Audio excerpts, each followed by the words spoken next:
নমস্কার, আমি শুভায়ন। গল্পে গপ্পে আপনাদের স্বাগত।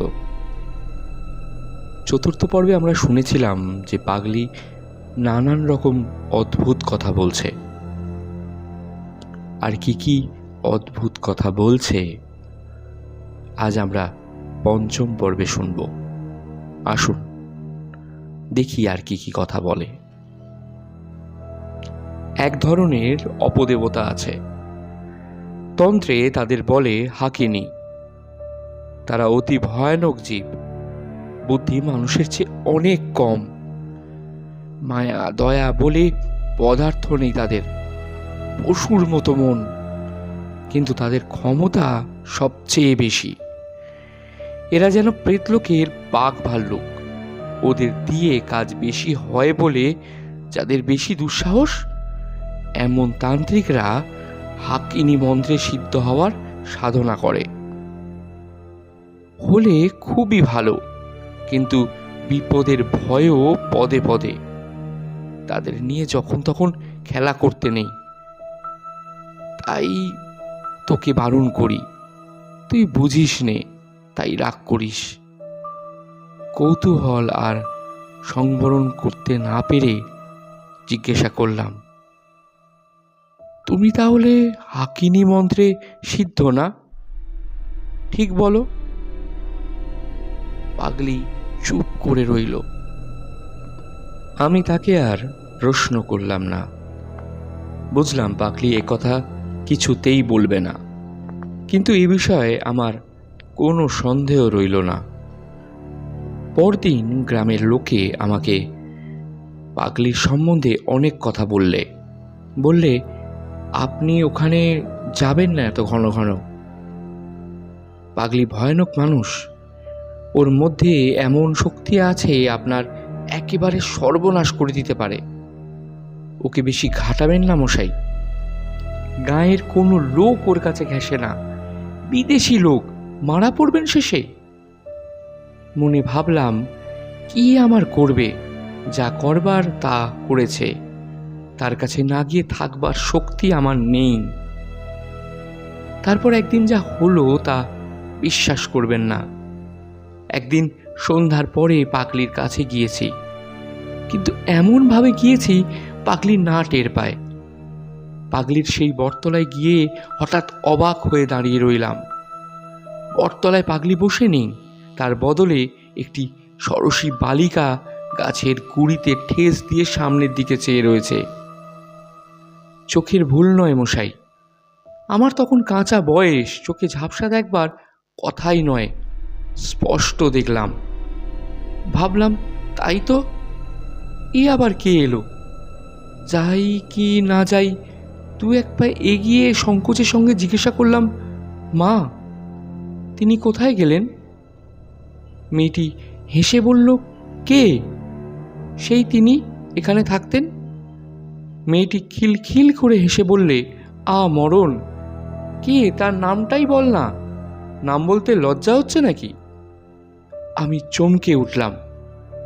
সেই পাগলিই তো, সেই হাসি, সেই কথা বলবার ভঙ্গি। এই ষোড়শী বালিকার মধ্যে এই পাগলি লুকিয়ে রয়েছে। সে এক অদ্ভুত আকৃতি, ভেতরে সেই পরিচিতা পাগলি, বাইরে এক অপরিচিতা রূপসী ষোড়শী বালিকা। মেয়েটি হেসে ঢলে পড়ে আর কি, বললে, এসো না, বসো না এসে পাশে। লজ্জা কি? আহা, এত লজ্জার দরকার নেই, এসো। হঠাৎ আমার বড় ভয় হলো।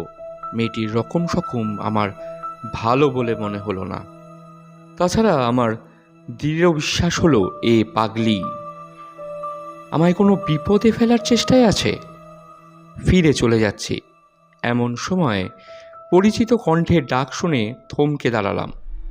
দেখি বটতলায় পাগলি বসে আছে, আর কেউ কোথাও নেই। আমার তখন ভয় যায়নি। ভাবলাম, আজ আর কিছুতেই এখানে থাকবো না, আজ ফিরে যাই। পাগলি বললে, এসো, বসো। বললাম, তুমি ওরকম ছোট মেয়ে সেজেছিলে কেন? তোমার মতলবখানা কি? পাগলি বললে, আমরণ ঘাটের মরা, আবল তাবল বকছে। বললাম, না, সত্যি কথা বলছি। আমায় কোনো ভয় দেখিও না, যখন তোমায় মা বলে ডেকেছি। পাগলি বললে, শোন তবে, তুই সেরকম নোস, তন্ত্রের সাধনা তোকে দিয়ে হবে না, এত সাধু সেজে থাকবার কাজ নয়। থাক, তোকে তুই একটা কিছু দেব, তাতেই তুই করে খেতে পারবি।